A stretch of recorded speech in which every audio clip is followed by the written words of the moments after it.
This is a really bad idea. I'm going into space, Daddy, and there's nothing you can do to stop me. Fire!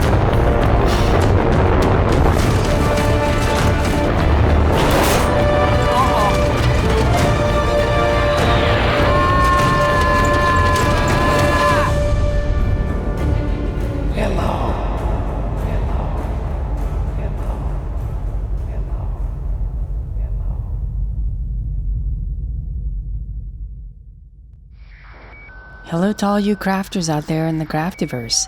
Hope you're having a great day. Today we have Era Bentley from Bentley House Minis.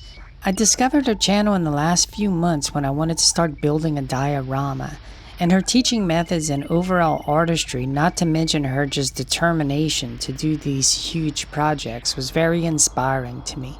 So I was thrilled when she said yes to come on the Podcraft. So yeah, let's get going. Good morning. Hello, Era. How are you? I'm good. Please let me know that I'm saying your name correctly.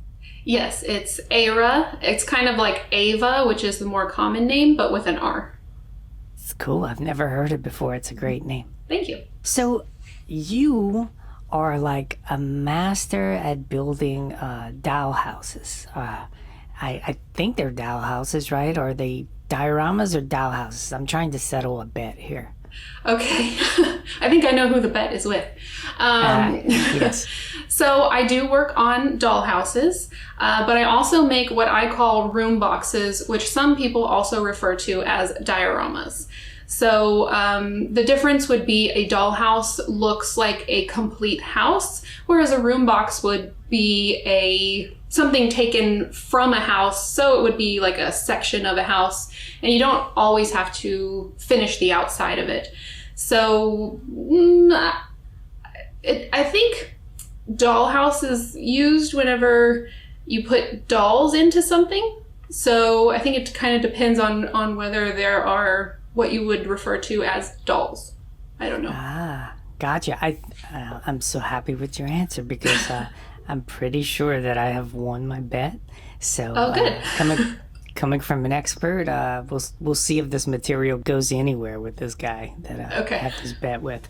But you've made like one of the things that fascinates me about your channel is that you do huge projects, and what I mean by huge is that you really span across quite a long time and more than several videos. Actually, I don't have a full count because just the amount of material that's on your channel, I haven't been able to go through all of it. I've gone through quite a good bit and learned a lot from it. But tell me about how the whole process of just why you tackle such huge projects. Well, sometimes I refer to this as a mistake because I actually started my journey with my Addams Family Mansion, which has been one of the biggest projects to date on my channel. It took me 11 years to complete, and it was the first project I started on, which I do not suggest doing for anyone who's wanting to get started. I suggest doing something like a room box. It's much faster to complete. You get that feeling of finishing something and being happy with something much faster than 11 years. But what I do on my channel, or what I try to do, is I enjoy working on big projects. I enjoy kind of having this huge overview of what I want to accomplish, but that's kind of hard to make a cohesive video out of that, I guess. And so I try to focus on individual projects for the video, which could still possibly help somebody else who's wanting to, say, make a couch. But the couch I'm making is for my specific larger project. So it continues my big project, but can also work as a single video tutorial for someone else who wants to make a couch. So that's kind of how I view the videos that I make. Yeah, that's pretty brilliant, kind of encapsulating it into a smaller, like, just something that has a beginning, middle, and end, but is part of the larger whole. And so 11 years. Now, on the Addams Family mansion, right? Right, yes. And in that, you created the house, the exterior, the interior, and also all of the furnishings, I believe, and also some, you've sculpted some figures for it also, correct? Yes. Well, originally I wasn't a doll person. I just kind of the general generic dolls that are available at the price point that I could afford, I didn't really care for. But once I had started creating the house, specifically the Addams family themselves, I felt like the house was empty without the figures. So it wasn't in my original plan to create them. I was thinking at one point that I would have someone make them for me, but I don't know if you've ever looked at the price tags on custom made dolls. I have not. Give me a general idea. For a custom order single doll, you could be, depending on who you're ordering from, but the artist that I was looking at would have been between $300 to $400 per doll. And for a family of 7, that was going to be quite a price tag. Wow, yeah, absolutely. I'm sure they look great. Maybe I'm in the wrong business. But yeah, that's fantastic. So over this 11-year process, did you hadn't started your video journey quite yet, correct? Correct. I was working on a blog. So I don't feel like blogs are as popular anymore, but when I started, they were incredibly popular. And so I was sharing photos and I was sharing my process, and sometimes I would share tutorials of the process of me walking through something I was making. It of course wasn't as in detail because video, it's just easier to show something than it is in photographs. But then I kind of got lonely a little bit in what I was doing. I had an online group, and hold on one second. My dog is playing with a squeaky toy. I'm going to go take it away from her. That's okay. My cat was crying at the window a little while ago, so I had to isolate her also. She's in solitary confinement at the moment, which is our mudroom. Craft Pod 13. So I was starting to feel a little bit lonely in the miniatures hobby art form. I like to say both hobby and art form because I believe they are both. So I like to make that distinction. I agree. I had an online group that I was talking with and people all over the world. And I really enjoyed getting to know them, and we had like little competitions and things. But the owner of that website wasn't able to keep up the money for paying for the website, so it closed. And I just felt really lonely. I didn't know anybody else who was doing what I was doing. And part of the fun, I think, of miniatures is sharing. And people going, oh, how did you make this? Or, that looks so cool. Or, just being excited about what you're working on. And when you don't have that other part, it just feels really lonely. Partly I do it for myself, but then at the same time, you want to share. I think that's all art forms. You want to share at some point, I believe. Absolutely. You want people to see the work that you're doing and also like get feedback on it. And sometimes I'm so surprised at just the level of artistry that's out there. Some of the people that are commenting on stuff that I'm making, and I'm sure you may have experienced this also, they're amazing at what they do. I totally agree. And I think it's amazing that we now have, there's pluses and minuses to the internet, of course, but the one of the amazing things that's come out of it is that people can share. And I feel like I have friends all over the world now, people I would never have met in my life. Yes. But we all share this common interest of miniatures. And I just think it's really cool that we can all come together on the internet. And sometimes I get to meet people in person. So that's really fun. But it still feels like a community that I was missing. Oh, absolutely. Not only is it a community, but in my opinion, the crafting community is the coolest community. And I actually, just the other day, I had someone comment on one of my videos, and I looked at their channel. They told me they were also doing YouTube stuff. And I looked at their channel, and they're not doing crafting at all. They do like mini documentaries and really, really cool stuff. But I looked through the comment section, and I was shocked. I had forgotten Mm-hmm. that happens on the internet, because 99% of the comments that I get, and maybe you share this also, are very positive and supportive, and the whole crafting community is so cool. And I had forgotten that there's this other side of the internet that's just really there's a lot of vitriol and just, venom sort of in it. How is your audience? Like you said, I would even say 99.9% positivity. It's very rare that I get a comment that is a hate comment. And oftentimes I can tell right away it's a person who's just very unhappy. And of course that makes me sad that, that they're going through that. But I totally agree. I think the creative community across, I think most channels that I watch, people are just excited to support each other and to be a part of that. And I also enjoy going to other channels and supporting other creators, because there are so many creators out there doing things that I would have never thought of. And I'm just constantly inspired by others. And I feel like if I had just stayed in my shell and I had never shared anything and I had never found anyone else, what would my art look like? It would not even be close to what it is, because I would not have had those inspirations and encouragements from other artists. Oh, absolutely. Not only that, but just the impetus to finish a project. I mean, really, one of the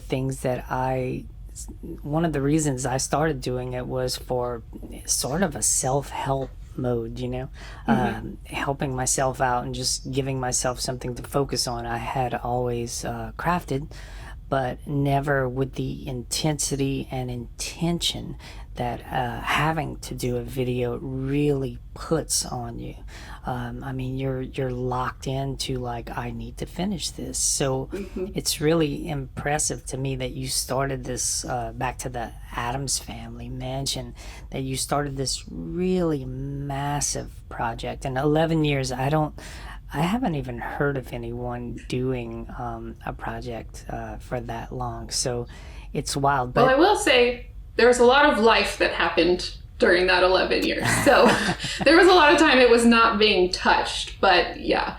So, and I think I think I can count that in the amount of time it took me to do that project, because sometimes you do need those breaks, and that counts as time rejuvenating to get back into the creative mindset. Yeah, it's sort of like a well that you run dry, and really what you have to do is, sometimes I think a lot of people who are crafting, and I have been guilty of this myself, because all of this is a learning journey. So as I'm learning, I realize that once a well has dried up, the best thing you can do is, instead of trying to pull more stuff out of that, is to move on to something else, even if it's completely different. And then you just wait for that well to fill up, and you'll naturally have this yearning to go back to it, and then there's more creativity to be had that's just kind of waiting for you there. Do you experience something similar to that? Yeah, that's my exact reason why I have so many projects going on at one time on my channel, because I can get frustrated with one project or get tired of one project and turn around and there's another one that I haven't touched for usually at least a month or a month and a half, and I'm right back into it, excited to get going on it. And another thing you were saying earlier was the encouragement to finish a project. It's funny because sometimes I feel like the people who watch my channel are more passionate about my projects than I am at some point. And that has been so encouraging. I actually don't even know if I would have finished the Addams Family project if I had not shared it and if I had been doing it on my own. Because the excitement and the passion that came from the comments and the people who wanted to share ideas and the people who, I even have had people send in things for my project that are now in the museum in Arizona. And it's just been, it almost feels like a community project. I know I'm doing most of the work, but people have a shared passion for it, and that's been really cool to see. Okay, hold on. Let's see. There's a couple of things that you said that I need some clarification on. You mentioned a museum in Arizona, and you mentioned that people are sending you stuff to add to your project. Can you elaborate on those? I'm fascinated. Yes. So the Addams Family project is now at a museum in Arizona called the Miniature Time Machine. It's in Tucson. Yeah, and I did a few videos on the process of finding out the insurance cost of a project like that, which I thought would be a really boring video, but it ended up being pretty interesting, I think, just to sit there and figure out what is 11 years worth of work worth. You're talking about to ship it out there. Well, the museum had to insure it. And so I had to give them an insurance price so that if something happened to it and it wasn't returned to me, what the insurance income would be from that. And that was really difficult. And I do think, even now after I went through all of that process, I do think I undervalued my time. But it's hard to value my time on that project because when I started, I was very much, didn't know what I was doing, made quite a few mistakes. And so what is that time worth versus the time where I knew what I was doing and I was working faster, but I was working more accurately? Or do I just count it all as the same? I don't know. And so it's it's hard to calculate that. And I don't actually know the actual hours that went into any of it because I don't think I want to know that, honestly. No, I know. Keeping a log would be frightening. Right. Of actual hours work. Mm-hmm. So, and this was someone who the museum contacted you? They saw your channel via YouTube, or how did this go down? Well, I think possibly in my finale video where I did the final tour of the Addams Family house, I had discussed wanting it to go into a museum. It had kind of been a dream of mine. And it had kind of sat around my studio for a while. And I was like, you know what? I actually kind of want to figure out if this is a possibility. And I had heard of the Mini Time Machine before. They're a pretty well-known museum in Arizona. And so I just decided to email them and ask them, what is the process? What does it look like? Do I have to get my own insurance? Because I figured that would be my first step, is that I would have to get my own insurance. And so when I started talking to them, they said they were very interested in having it in their museum. And so we just started talking and kind of grew from there and figuring out the logistics and everything. Okay, that is so freaking super cool. I love it. That's amazing. And have you been? Yeah, so the cost to ship, if you hold on one second, I'm going to go put my dog up. She's just jingling all over the place. Okay, I just want to take a moment while Era is putting her pooch in timeout to say that if you're going to be in Tucson, Arizona, you can go see Era Bentley's Addams Family Mini Mansion at the Mini Time Machine Museum of Miniatures. Man, that's a lot of minis in one sentence. It's going to be up until October 30th of 2022, how appropriate, and I'm sure it would be amazing to actually see this thing in real life. Okay, let's get back to the podcast. So, Era, have you gone to Arizona? Have you been to the Mini Time Machine to see your Addams Family mansion there? Well, I found out that the price to ship the house out there was going to be $1,000 to ship it out there, and then $1,000 to bring it back. And that was for a professional art shipping service, which I totally understand. It's a big thing.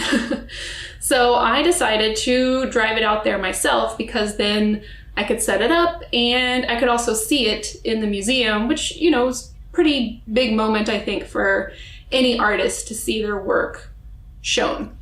Oh my goodness, absolutely. But that still must have been, even though it's not like you just grabbed this whole giant house, threw it in your car and started driving, you must have had to go through quite a process to pack it up yourself, correct? Yes, and I did a whole video on that, on how to package a dollhouse, and I didn't quite know how to do it at the beginning, but I think the video ended up looking pretty good as far as like a good way to package something like that, because it can be a pretty difficult thing to make sure is secure and safe, especially if you're working on something that has the exterior finished as well, because you spend so much time on siding and on roofing and on the windows, and one wrong move could destroy some of that work. Did you have a little repair kit with you just in case? I did, yes. I had paint, I had glue, I had paintbrushes, everything I needed. I had a feeling. So how long,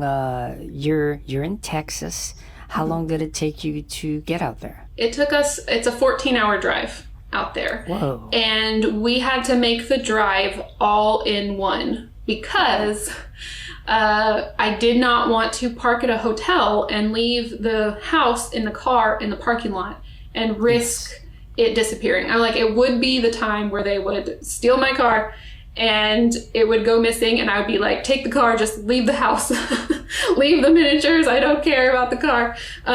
So I just didn't want to risk it. So we got up, I think at like 4 a.m. Texas time. Now we had a benefit because there was a 2-hour time difference in our benefit. But we got up at 4 a.m. and I had to get to the museum before it closed to drop it off, to know that it was safe and in their storage. Wow. And so you didn't unpack it for them and set it up? They did all of that themselves? Well, I had to get there before they closed on Friday. I see. Or sorry, before they closed on Saturday. And then I taught a class there on Sunday, which was really cool because that kind of helped offset some of the costs of driving out there and the hotel, because I was able to charge for the class. And I also got to meet a few of my subscribers that wanted to take the class, which was really cool. Oh, super cool. Yeah. And then the next day after that, the museum is closed on that day for the purpose of setting up projects and cleaning and taking down projects that need to be switched out. So I had the entire day to work on setting up the house, and that was really nice. It was really calm and peaceful, which was good because I was a mess. So I really want to go to this museum now, and hopefully if anyone's out there in Arizona, they know about it, and if you don't know about it, go check it out. But it would be such a trip. How was the rest of the museum? It was amazing. I honestly, even though I had looked into the museum, obviously, and researched it, I did not realize how much was there and how much was on display. And my favorite part of the museum was the historical area, where it had old German doll houses from like the 1800s and things like that. And just seeing how much of a history this art form has, how far it goes back, and how much around the world, it goes. And it's just interesting to see that so many cultures, so many people throughout history have just been fascinated by tiny interiors, tiny furniture, tiny people. And there's just something about minis that just, I don't know, they're so captivating. Even a movie, have you ever seen Dinner with Schmucks? No, I haven't. It's sort of, there's one character in there, Steve Carell, who he uses mice, and like he does this mice taxidermy and then builds all sorts of little things. It's quite interesting. If you haven't seen it, you might get a kick out of it. But there's just something fascinating to just about everyone, I think, about miniature stuff. Yeah. I don't know why. It's amazing how many times it shows up in media. And you can guarantee anytime I'm watching a movie and there's a dollhouse, like I'm like yelling, dollhouse! And we have to like rewind so I can look and see what it is and how they put it together. And one of the movies that I recently watched was Knives Out. And they had like 2 dollhouses. There were like a couple of different miniature houses. And of course the house itself in Knives Out is amazing. But, it's just cool to see them appear. And it's funny most of the time when a dollhouse is a main item in a scene, it's seen as like something creepy and spooky. I've seen that more and more, which I think is kind of funny, but. Right. Well, so this leads me to a nice segue into there is a dollhouse or a doll town in Beetlejuice, and you ended up building a Beetlejuice house. And I don't even know if you're, and I wanna say something real quick that I have watched a bunch of your videos. I feel like some of the questions I'm asking, you're like, yeah, I have a video on that, and I missed it because, well, no, it's quite all right. I've tried to put in as much time doing research on you and checking out your stuff because I've learned so much from you. But there's just such a wealth of material on your channel. It's sort of like my friend Craftsman, where it's like I maybe have made it through most of his videos, but I'm not even sure, and I've been watching his channel for a long time. But so you have a Beetlejuice house that you have done. Have you completed that fully or not? No, I'm really just kind of in the starting phases of the Beetlejuice house. I didn't want to start it until after the Addams Family was complete. I kind of have a rule on my channel where I have one pop culture project, and I have one channel project, which is kind of fed by subscribers' ideas and kind of moves forward in that way. So I had to make sure Addams Family was completely finished before I could start Beetlejuice and fully focus on it. But I have half of the first floor with walls up, and then I have the base, which I had custom built for me. I have one of the sections of the base worked on, and I'm just kind of going slow with it. And a lot of people are very interested in the fact that I'm building it from scratch, because the Addams Family house was all from kits. I see. So there were parts of the Addams Family house that I custom built, but the Beetlejuice house is going to be all custom built. And that's been a really interesting process to think through, because when you have a kit, it's already been thought through for you, so that how you're going to access things or how you're going to put it together. But when you're building from scratch, I realized pretty quickly that it was going to be hard to see into this house once it was completed. And so I came up with a magnet wall system. So the house can be completely enclosed, where you just see the exterior, or you can remove certain walls to see inside the house. So that's been kind of fun to figure out. Yeah, I saw that particular video, and that's quite brilliant, where basically well, I'm not going to explain it to people. Why don't you explain it to them? So basically I just built an insert into a wall, and there's magnets on one of the walls. I think it's on the exterior part of the wall. And then there's pin nails on the house itself. And two magnets were a little bit too strong. I was afraid they were going to rip out. So having the magnet magnetized to the pin nail didn't create too much of a force. And so it ended up being, I mean, it sticks pretty well. I'm not afraid of any walls falling out, so. Nice. And when you say it was too strong, it might pull out, you mean that you're insetting it into the wall and then covering the magnet with something, and you were afraid it was going to pull through whatever you're covering it with. Yeah, I'm covering the magnet and the pin nails with paper, and that's just to kind of help keep it in place. Of course, there's glue as well, but the two magnets, with the force of them, like, pulling on each other, there is a possibility, because glue gets old, and I'm trying to think of, in the long run, what's the best decision? What's going to make this dollhouse last for years, so that I'm not repairing things, every year. Yes. The best option was to reduce that, I don't know if it's a force, or reduce that pull that the magnets had towards each other. And to do that, I just had some pin nails that I've had, and that worked pretty well, because they're fairly flat, so they weren't too obtrusive. That adds a whole different level to the design by having to figure out, like, okay, what is removable, and also how to safely remove a wall without collapsing something. I mean, it's a house. It's like anything. There's supporting structures. And what is, like, when you scratch build something, and it's okay if you're not 100% sure on this answer, but are you using like foam or wood or combinations of the two? Have you settled on anything for like your main base structure that's like your favorite crafting material? Well, for the base itself, what the house is going to sit on, I did invest in some plywood. With wood prices, I do feel like invest is the right word for that. It's insane, right? Yeah. So I did get some plywood for that because I had very specific ideas on what I wanted that to look like. I'm very blessed in the fact that I have a friend who works with wood, and so I drew out what I wanted and he created the base for me, which was great. So that is very strong, and I'm not worried about that crumbling at all under whatever weight I put on top of it.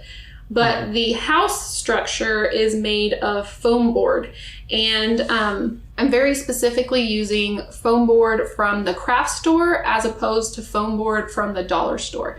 I've used foam board from the dollar store many times. I love it. It's cheap.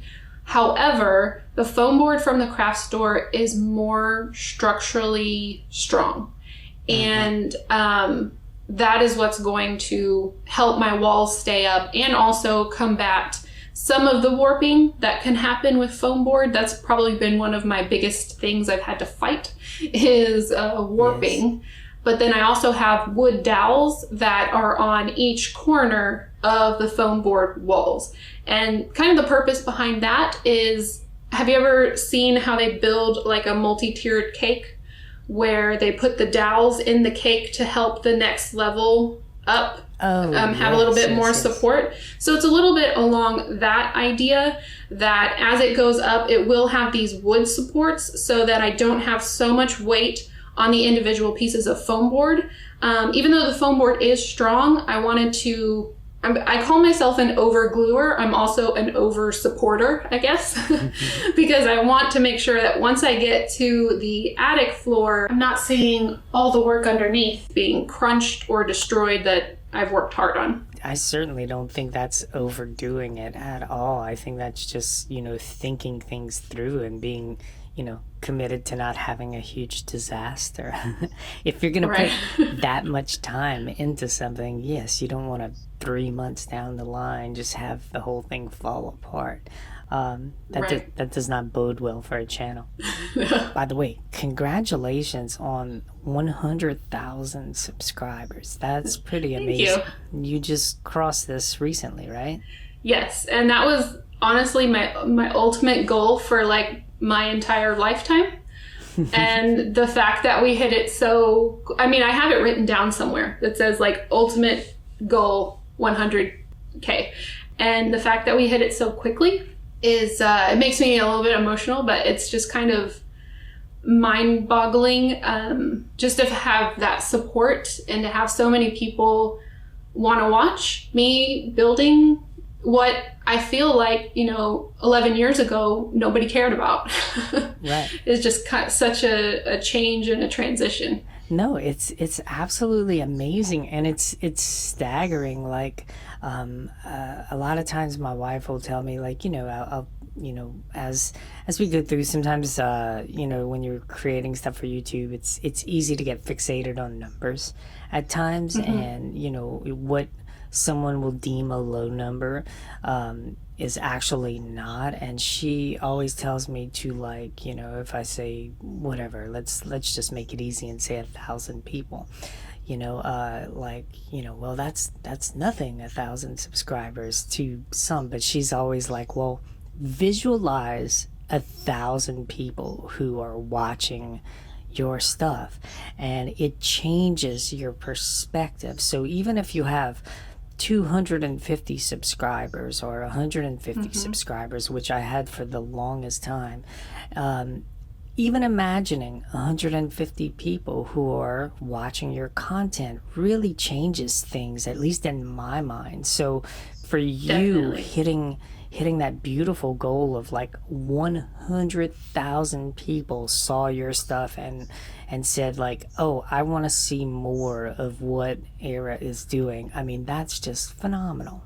Yeah, it as I said, mind-boggling. And the interesting thing is I've had a lot of comments from people who specifically let me know, I don't watch miniatures, but I enjoy your channel. And so it's interesting that it's not just miniaturists, because that's what I kind of figured would happen, because I have a very tutorial based style. So anything that I'm making, doesn't matter what project it's on, I will say probably 95% of my videos are tutorials where I'm showing exactly do this, paint this, glue this, do this. And there's people they tell me in the comments, I'm never going to make this. Never in my life am I going to make something like this, but I love watching it. And that is so cool. Just to think that there's so many people who will never do it, who don't even craft sometimes, but they enjoy the videos. Yeah, I guess it's similar to people who watch cooking shows who are not actually watching for a recipe. Yeah, that would be me. Yeah, it's fascinating that I personally, this is how I found your channel, was well, first of all, it was really through Nick from Abandoned Miniatures, and but I started watching it and I became fascinated with the whole idea of diorama, and I was like, well, this looks challenging, let me try to expand out. And I really had no idea how challenging it is, and to be honest, I can say that pretty much for every project that I do. Like, I am so happy that I can reset back to being ignorant when I start a project, to where I'm like, oh yeah, this is gonna be fine, it's not gonna be a problem, and then suddenly you're 5 days into it and you're like, what have I done to myself? So I watched your channel to help me through a lot of stumbles that I had when I was building this particular diorama, my first one that I've ever done. And so thank you for all your help. I know you weren't there personally, but I watched it as tutorials, and you do a fantastic job on guiding people through step by step on how to do things. Oh, well, thank you. And that's one of my favorite comments to receive, is when I know that something I've done has helped somebody else. And I think it's cool because I'm just kind of making whatever I need for my projects, but it's amazing how many times it's helpful. And maybe whoever's watching is not making a couch, but they're making something else, and something about how to fold the fabric works for them. And so I'm really glad it helped you. I'm going to just guess here. You said earlier that you try to have something that's sort of from pop culture, but then you also have something that's original or something that's specific to your channel. So I'm going to take a guess and say that the captain's quarters is performing that function at the moment. Yes. And tell me a little bit, or tell us a little bit about what is the captain's quarters? How did it come about? All that good stuff. So the captain's quarters started after the abandoned coffee shop finished up, and that was kind of my first channel project. I didn't really have a term for it at that point, but I saw how many people got invested in the abandoned coffee shop and how many people had ideas for it. And by the time I was finished with that project, there was an entire story, which I did write the story that goes along with the abandoned coffee shop. Oh, nice. And that's when I really got excited about writing stories that go along with my projects. So after that was done, I put up I guess it was like a question. I had two choices, and they were kind of based off of miniatures that I had. And one miniature that I had a lot of were model ships. I don't know what it is about model ships, but I love them. And when they're in miniature, they're even cuter. I don't know what it is. But anytime I see them, if I can afford them, I purchase them. And I probably had, I don't know, maybe 6 or 7. So when I say a lot, I mean, that's a lot for having miniature model ships, right? So I have a few more now, but people were really excited about that idea. And so I went forward with that, not really knowing what it was going to become, but I did a planning video over that and kind of planned the captain's quarters. And I wanted it to be a captain that was obsessed with making model ships. And so it's 2 levels, and so the top is the captain's living quarters, and the bottom is a showroom for all of these miniature model ships. So it's an original idea, and it's the interior of a ship, or I kind of felt like it might be a spaceship, or am I completely off the mark? Well, no, you're not. I had, from the beginning, this twist in my mind of how I wanted to okay, my original plan was to create the captain's quarters on the channel, and then one day take that 2-story captain's quarters and then slide it into a whole nother diorama, which was the spaceship all around it. Oh, cool. And just kind of like blow everyone's mind, right? Be like, when did you make that? That's super cool. But I realized pretty quickly that I don't have a lot of extra time outside of what I'm filming for my videos. And that was going to be very difficult for me to achieve the way I wanted to. So I ended up getting really burnt out on the captain's quarters. And I do enjoy being pretty real with my audience on when I'm getting tired of my project, because that's something that every person goes through. Oh, that's cool. Yeah, there's that exciting beginning where you're like, oh, I have a new idea, I want to do all the things, and you get going. And then there's the exciting end where you wrap it up. But there's all these little points in the middle where you're just tired of looking at it because there's so many things you know you need to do. So I knew I needed to make a video over the captain's quarters because it had been a while. But instead of working on the captain's quarters itself, I made a panel, and it was like a spaceship panel, and I talked about my idea to put the captain's quarters inside of a spaceship. Like, it had been preserved from the time it was in a ship. It had lasted so long where it was preserved now inside of a spaceship. Oh, that's cool. Yeah, so it was kind of a good video just to talk about my feelings, and but it also renewed my excitement, which is something I often suggest to people who are going through the same thing, where they're just like, I'm tired of my project, I don't want to touch it. I'm like, okay, well, maybe you could put a new spin on it. What's a new aspect? What's a new detail you can add that kind of is either a twist or it adds a new perspective? And by changing this into a spaceship, it gave me a whole new realm to play in, not just 17th century, but space and how the two spaces work with each other. Have you ever heard of the ship of Theseus? I don't think so. So basically, it's just this. It's sort of like this hypothetical story. I think, I don't know. I'm trying to just recall this from memory, but basically, it starts off where you replace one plank on the ship, and over time, over 100 years or whatever, every piece of the ship is replaced, sort of like our bodies every 7 years, right? And then in the end, it's sort of a philosophical question. Well, what is the ship? And I guess in the end, it's the idea of it, but it's sort of the captain's quarters. What you were explaining to me just now sort of reminds me of that like his or her, I think I might have seen it in the end, it became a female. The captain is a female. Her ship is over time has been replaced so much. And is she passing down like generation to generation? The captain, is it changing? Well, part of the story, I actually had another artist create the captain for me, which was a really cool experience because it was kind of scary because I was giving up a lot of control. Yes. Because the captain is a big character in the captain's quarters. Yes. It's the captain's quarters.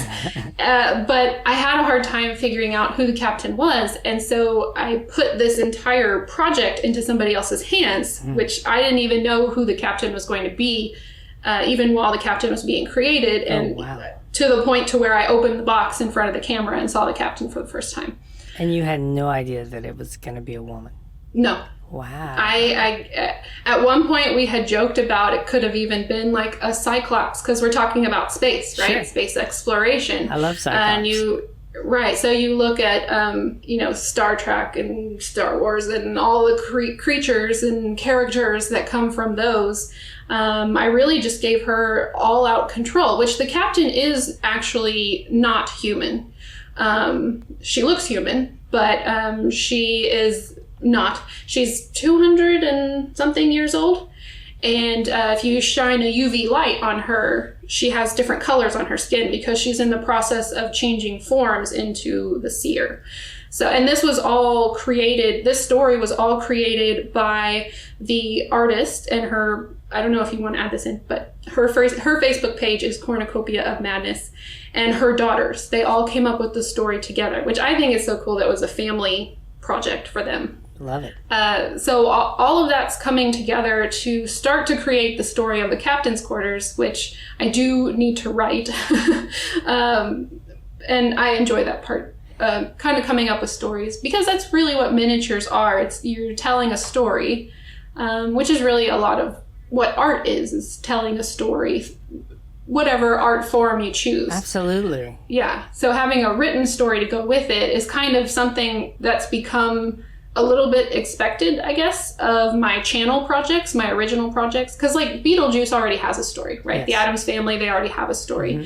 So the miniature projects that come out of my channel, they need a story. And usually that's the last video of those projects is the story. And I read the story to everybody. So. Oh, cool. I'm going to have to try to go back and check out one of the actual readings, because I missed those. But I am 100% with you. Like, basically, to me, everything is story. I mean, even if it's just a painting on the wall, you know, an abstract painting. A lot of people sometimes, you know, look at abstract paintings and like, I just don't get it. But, you know, you're trying to make up this own story of whatever.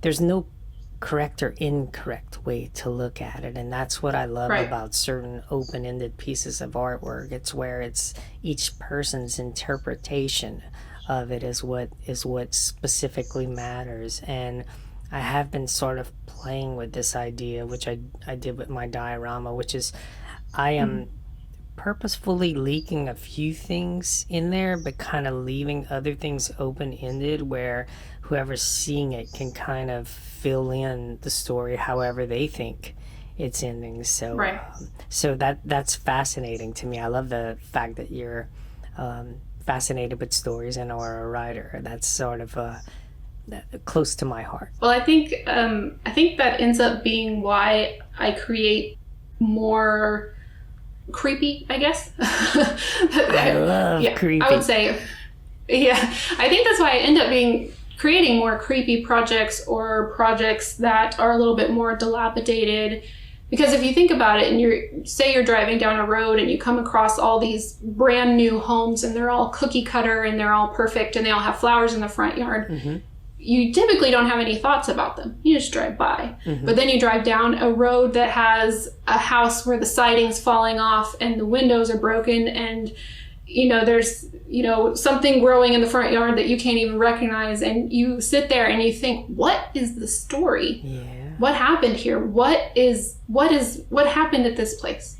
And I think that's what fascinates me, because you can tell stories with aging. You know, you can put a spot of mold or a spot of dirt that indicates something happened there. Yes. And it's so much easier to tell stories and also cover up mistakes with aging. Oh, God, yes. Yeah. It's so hard to do something shiny and brand new. And you're right. It is sort of the gloss. It's like water off a duck's back. But the aging of something, like I really love the look of old motels, like the signage, and just old tiki motels are fascinating to me. I think they're beautiful, and they're all abandoned pretty much. I like to watch YouTube channels where they play indie horror games, and the amount of times that they're set in old motels is just like 80% of them seem to be set in an old motel. But I watch them because I love the visuals. Well, first of all, I love the story of the game. I can't play them myself because I'm a chicken and I wouldn't make it through. But I like to watch other people make them and discover the story and discover what happened to this hotel. Who's still here? What's going on? And so those are the kind of things that really pique my interest. Oh, that's hilarious. You have, for those particular type of YouTube videos, you're the audience that you were just talking about, where you're like, I will never actually do this, but I love watching it. That's funny. So you said something about earlier about people sending you stuff, and obviously the captain would be the probably the pinnacle of that. But tell me about some of the how you coordinated people sending you stuff for your house, and how they get it in the correct scale, and how you go about picking stuff, if I'm even close to on the mark of what's happening here. Right. No, you are. I'll say the first project that we started this on would be the captain's quarters, because people wanted to participate. And I was a little worried about just, saying okay, just send whatever you want, because then there would be an issue where some of the things would not be used because they didn't go along with the storyline, or someone would make the same thing as somebody else. And I didn't want people to put all that effort into something and not see it be in a project that they really loved. So the captain's quarters has this really immaculate bookshelf that goes around a spiral staircase. And one thing I dislike making in miniature is books. So I was like, you know what? I think we could do this. I think we could organize people making books to go onto the captain's bookshelf. And I guess in my mind, when I started it, I was just kind of thinking, okay, we just have, because I was telling people it needed to be a certain size. So I gave them a measurement so that it would fit on the shelf, and that helped everyone stay in scale. And then, so I just thought I'd kind of be getting books that were generic books, but I was very wrong. I got books from around the world in different languages. Some of them had words on the inside. Some of them had gold on the outside. Wow. Some of them had personal meanings. Some people sent me a letter that went along explaining why this book was important, the history behind it, why it's important to them. And I've kept all those letters. And so I have books from all over the world, and each one is its own individual art piece. And I say this all the time on my channel, that's my favorite part of the project, and I'm not lying, and I'm not, trying to make people feel good. It is, because it's hundreds of tiny art pieces, and some of them were people's first miniatures, and they sent them to me, and I'm going to get emotional about it, but so what an amazing collection, I think, to have in one spot for a bookshelf in a little project on my channel. So it feels like a very big honor to have those. Yeah, and it's amazing. I'm always a little scared to kind of open up that door. Like I think it's fantastic, but yeah, I'm always scared because I don't want to, have people send stuff just like you're saying, and then you're like, well, this doesn't fit, or maybe it's not good enough for what, and I'm not really even sure because I haven't fully thought it through, but I just don't want to like offend anyone. And I had even thought about at some point being like, I would love to feature a certain, ask people to send stuff and then feature something that someone's built, but I'm really worried that other people, if they don't see what they've done, they'll not be happy with that. And I started with the caveat that I was allowed to age anything that they sent in. Nice. That anything they sent in, that I was able to change it to work for my project. And there were a lot of people who sent in doubts saying, I don't know if this is good enough. I tried, this is my first miniature. And there were some that I did kind of have to help glue back together. But there are so many books and so many different levels of skill. But when they're together, they make such a cohesive and cool looking bookshelf because they are all different. If I had made every single book, it would look like every single book was from the same seller, right? Because I have a very specific style. But they were made from so many different materials. I mean, materials that aren't even in America, right? Because they were made in Ireland and made in China and sent all the way over. And so it makes the bookshelf look like there are over 100 different books from different parts of the world made by different people, because they are. Exactly like real books, because none come from the same place. That's such a brilliant way to actually include your audience in something that you need such differentiation in. That's fantastic. Well, and we're doing it for the Beetlejuice house too. I had to really think hard about that one, because I had already had emails from people who are wanting to make things, which I really appreciate. But if I let everyone make everything, I wouldn't have anything left to make videos over. Right. So I wanted to focus that again, like we had focused on the books. So you had talked about the attic diorama in the movie Beetlejuice. Mm-hmm. And so that's what people are sending in. They're sending in houses to go on the attic diorama. Oh, it's like Bentley house Inception. It's a right. Yes, it's a diorama inside a diorama. Okay, gotcha. Yeah. I mean, I have a collection of tiny houses now, made again from all over the world. And I already told everyone, I was like, there's going to be some that don't make it onto the final diorama. Right. Because I already knew there were going to be more than would fit. But I have a selection, enough of a selection that I can pick ones that are similar scales and will work together. But I wanted to make sure everyone knew that their houses would still go into the project because they put time into that. And so I am working on ways to incorporate the houses that aren't used on the diorama. I have an idea that I will have another magnet removable wall, but it won't remove to show the interior. It will remove to show shelves of tiny houses that were created. Oh, cool. And so they would still be displayed and they would still be part of the diorama and part of the experience, I think, of it being my project, right? Because I don't want it to look like the house that was in the film. I want it to look like a house that I built based off of, inspired by the film. So in the Beetlejuice house, it sort of changes, right? During the film. Mm-hmm. So how do you decide, what exactly you're going to build? I had to pick a point in the movie. I had to pick what I felt was the most interesting point of the movie.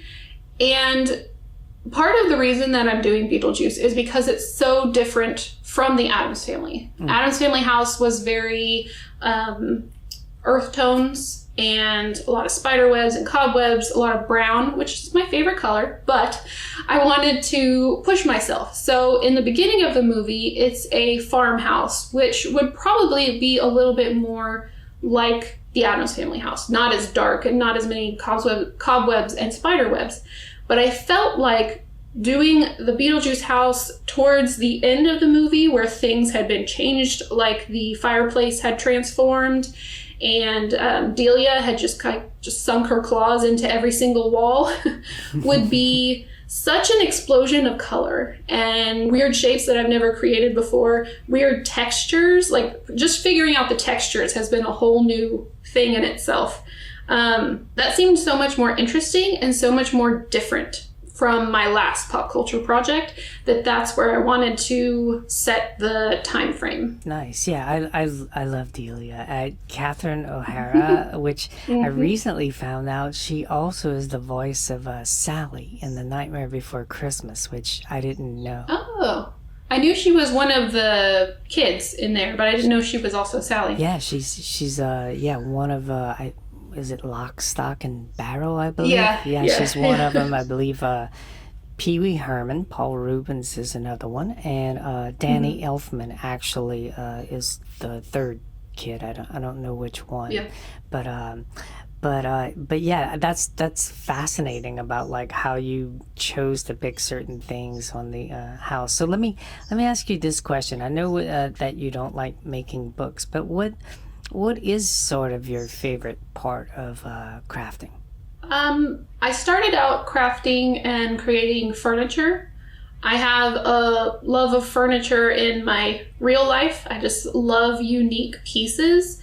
And to create those in miniature and really not have any boundaries on what I can create because they're, this big, it was really nice. And so I do have an online store. So most of the items in there are furniture pieces. And I'm starting to do some room boxes. So I think I would say that I really love furniture, and then I love architecture, creating interesting shaped spaces. So those are probably my favorite things. Do you have an architecture background? I do.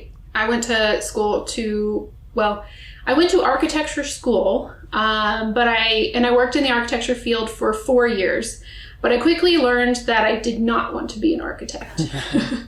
I enjoyed the school process where, for example, we made a project that was make a light tower for a fictional character, Loved those projects, right? Sounds right up my alley.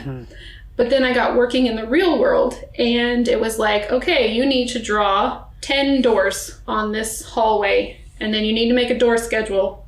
And I hated it, just to say. I love the people, but the process was it wasn't for me. It seems stressful. It was a different type of stress. It wasn't that it was hard. I think it's harder for a creative person who has all these tools and is working in a field where you can be so creative.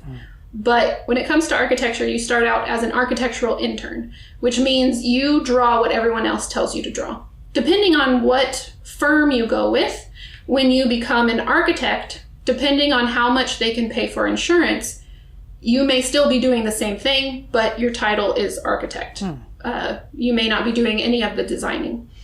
And when I saw the path it was going to take, and the school and the testing and the hours to get maybe to where one day I might be able to design something, I didn't have the passion to get there. Gotcha. Yeah. So I decided to teach for a while. I taught art, and I really enjoyed that. And that's kind of when I started up my YouTube channel. And I got back into, but models. So making models, but they ended up being dollhouses. And that passion for this reignited. And I'm so glad that it's growing, because it means I can actually make money at what I originally loved about what I went to school for.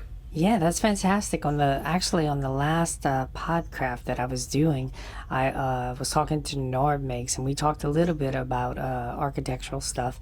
And one of the things that we talked about was, to me, the coolest thing about being an architect is getting to build the little models, and that everything is CAD now. So there's very few people who are actually like doing the models. There still are some, but right. To me, I just love all the mini stuff. So you mentioned your furniture and your store, and you do have a second YouTube channel, correct? What is that? So Bentley House Kits is my second store, and it is just instructional videos on how to put my kits together.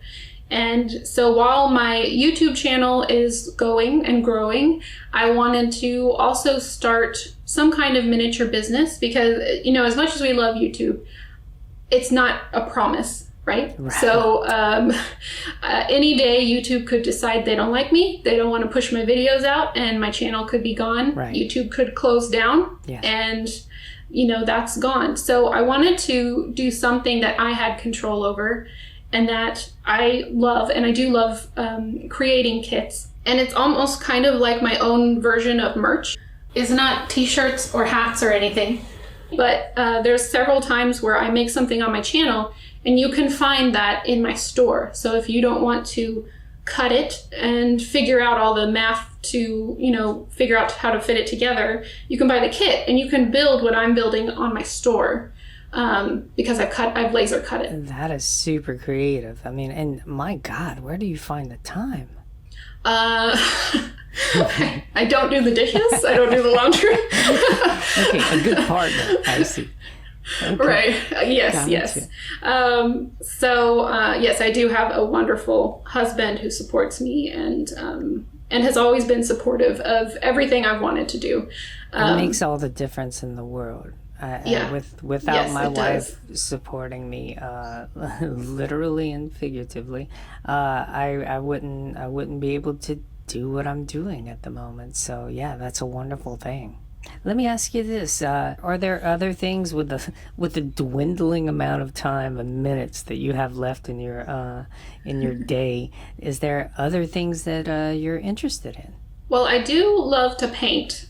Actually, my channel started out as an art channel. I thought more people would be interested in art, watching me paint, and I really liked oil pastels. I know it's like the hated art craft. It's the hated art material of the art world, but I love it for some reason. Those are cool. And yeah, and so I started doing that, and because I don't think there was a huge interest in miniatures in my personal life, I didn't think there would be that big of an interest online. And then I posted one of my first miniature videos, and it like got way more views than my art videos. And I was like, oh, maybe people do like this. So that's kind of how that happened. But I still do like to paint, and it's kind of a code on my channel. If you see me doing a painting video, because a lot of times I'll paint in miniature, so it still fits on my channel. If I'm doing a painting video, it means I don't want to touch another miniature for at least a week. Gotcha. I just want to sit and paint. That's when I've hit my boundary of I need to do something else. So if I'm doing a painting video, that's when I needed to stop and just paint. Gotcha. How many do you have a schedule that you're releasing videos on, or how is that? I release a video. I try to at least release a video every Friday. But then the second Friday of the month, I do a live stream instead of a video. And that kind of takes out the editing time. Well, it takes out the creating time and the editing time, because I'm only creating and putting up a video those 2 hours that I'm live streaming. But it's during that week. So one of those weeks would be this week that I work on my store. And so I actually am making a video, but it's an instructional video for a kit that's coming out soon. And then I'm, doing all the photography and getting the listing ready for my store. So it's still a busy week, but it gives me a break from some other things. So yeah, just a little something else to do. And I just have a couple of more smaller things, because we've been going a little bit, but I would love to ask you. Like, I saw that you have like a new studio, not fully a new studio, but you've expanded your studio a bit. Can you tell me a little bit about that? Well, because I have the channel and the store, things were kind of piling up on each other. And I would be, for example, working on the Beetlejuice project, which the project takes up my entire desk. And then, of course, you have the tools and the materials and everything. And so it just becomes this huge mess. Well, then I would get orders, which I needed to work on, because those are people paying for a service. And so I'd have to put everything away, do everything for my shop, get the orders into the mail, and then I could get Beetlejuice back out. But then, of course, I'd have to get the tools back out, remember which paints I was using, and vice versa. I would just be trying to get the orders done so I could get my project back out so I could continue filming for that. So they just kept getting in the way of each other. And as my store grows, I'm buying more machines. I have 3D printers, and I have 2 laser cutters now. Wow. And so it's growing, which is great. But all of that takes space, and I had a very limited amount. I already have the biggest room in the house. I didn't want to take somebody else's room. It's also loud, right? Yes. You can't really run certain machines while you're recording your videos. That was getting to me. I did find on weeks where I was running the laser a lot. I mean, it was 3 feet from my desk. And that was convenient because I could change out the material pretty easily. Right. But the sound of the pumps and the vents and everything was getting to me, and I was finding myself being a little bit snappier towards people and just being a little bit more frustrated at the end of the day, which is not good. So now it's kind of around the corner. It's so much quieter. I can still monitor it to make sure that nothing's on fire, but it's not in my immediate earshot, which is fantastic. So the new addition is right next to my original studio, but it is store only. So I have a clear space to package, to put kits together, and I don't have to stop what I'm doing on my YouTube channel projects to go work on the store. And I can just leave all the store stuff there and come over here and work on my YouTube projects, which already has just been amazing to have that separated. Yeah, not having that interruption of having to like take everything down, switch everything out, and then start up again. It's amazing how much with when you're dealing with creative stuff, how much just changing something like that can really, it takes a while to sort of prime the pump of your mind again to kind of get going. So yeah, it seems nice that you now have a separate space for those two things, which are very different things. Yes. And you're in a different mindset to use them. So okay, one last thing. Let me ask you. It's obvious to me that you've probably always been a creative person all your life, a creative kid. When did you, or like how did you start crafting, or like when did you start to get the bug for it? That's a good question. I think, like you said, I've always been a creative kid. Whenever there was an art project or a drawing project, or the seldom time when your teacher would assign you a diorama, I was like, yes, yes, let's do this. But I really don't think I picked up the love of making models until college. And as you mentioned, the architectural models, we had to create those. And typically you would have a group of people. So someone would do the drawing, someone would do the presentation, and then someone would do the model. And I volunteered for the model every time. And there were lots of people who were glad that I was volunteering for the model. Oh, really? Because it ended up taking the most time. Right. It's just very time intensive. So it would be like several all-nighters in a row. I can't do that now. But when I was younger, I would do those all-nighters, but I was so in love with it. And so I think that's when the passion for making small miniatures and models really started. And I kind of skipped over this, but while I was working in the architecture field, I was missing that, and I found a local theater set designer and reached out to her. And so I started building models of her theater sets. Oh, that is so cool. Oh, that is that so was cool. really fun. And so she could take these sets to the actual set builders, and they knew exactly, because they were to scale. They were 1/4 inch scale. So they could literally measure off the model and build what she needed them to build. And that was so refreshing to me. I would come home from working in the architecture office just defeated, and I would sit down and I would just work on this model and just be in heaven working on it.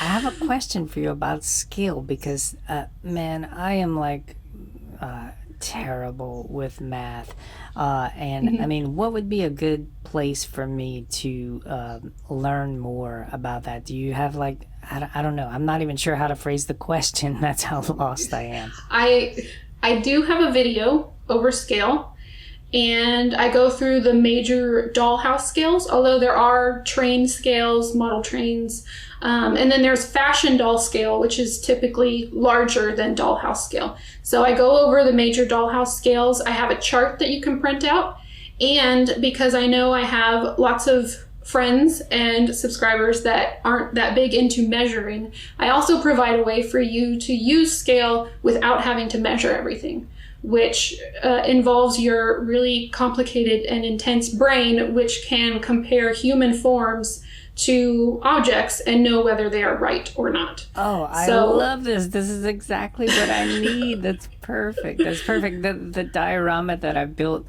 I mean, I measured stuff, but man, I did it all by eye, because I was just like, I'm already in over my head, and I can't figure it out. And actually, I switched to metric to do it, because it just, I get it. I was always like, I'm so terrible at measuring everything that I do. And then as soon as I switched to metric, I was like, oh, got it. Understood. Do you use metric or imperial? I use imperial because I was trained through architecture school, and that's all we used. So I actually have like all of my fractions and decimals like on my wall. Oh, freaking fractions kill me. So that's just how my brain works, because that's how I was trained in all of my drawings and things like that. But I really, in the scale video that I created, I really wanted people to know that if you don't care for fractions or doing math, that shouldn't be a boundary that keeps you from making miniatures. You can still go forward, and if your brain, if you look at your figure and you look at what you've created and it looks right, then it's right. And you don't have to sit there and just be worried that it's wrong, because your brain knows. You're studying every day, right? In real life, you walk by a chair and you understand that chair looks correct next to a person. Oh, absolutely. If it was smaller, you would say that's a small chair. If it was larger, you'd be like, wow, that's a big chair. Your brain can do that. Oh, that's brilliant. It's true. Everyone is an expert with sight. I mean, it's the thing that we use the most, and it's like someone looking at a painting and they can tell immediately they may not have an artistic bone in their body, which I actually don't agree with because I think everyone's artistic, but they may not have developed that, but they can tell you instantly if something looks off in a painting, and they may not even know what it is, but it's just our eyes. We have become like experts in visuals. So that's an amazing correlation for you to make and to be able to like express it. And I know what the next video I'm going to watch on YouTube is. Well, in that video, I also talk about Phoebe Buffay scale. I don't know if you've watched Friends before. I get the reference now. Yeah, so there's an episode where Monica has a dollhouse, and it's perfect, and it's in scale, and Phoebe brings all these things to play with, right? And she has this dog that's huge, and Monica has this discussion about how it's out of scale, but then Phoebe comes back with her own dollhouse where nothing's in scale, just everything's all over the place. But which dollhouse is more exciting? Which one is more fun? Which is the one you want to have, right? Yeah. And so even if you aren't in scale or you don't want to be in scale, you can still make a fun project, and that's okay too. It's phenomenal that you're giving people permission to just like be creative and not be so worried, because it hamstrings people certain things. Like I have done enough projects in my life to where when I started the diorama that I was doing and knowing, like there was quite a moment where I was like, oh, how are we going to figure out scale? And I was just like, I'm going to figure it out by looking at it. So exactly. And I do enough stuff with that, but there are a lot of people who aren't as familiar with these processes. So it's really cool that you're giving them permission to do that. And so, you know what, before we go, is there anything you want to add or anything you want to say? I'll just add that I'm really appreciative of this growing creative miniature community and the people who are just kind of making it their own, giving this permission to everyone that if you want to create a dollhouse, it's okay. If you want to create a diorama, it's okay. If you want to make something that's not traditional, Victorian, with the fancy little chairs, it's okay. Era, this was a fantastic conversation. I feel like once again I've learned so much from you. You're just a wealth of knowledge, and I am so thankful that you decided to come on the podcast. Well, thank you for inviting me. I always appreciate talking to other creatives, so thank you. Well, we'll talk again at some point, I would hope, and I'll be watching your channel, and again, thank you. I'll be watching your channel as well, and I look forward to seeing you win that argument. Oh, as soon as I leave here, somebody's getting the news. The Craft Pod 13.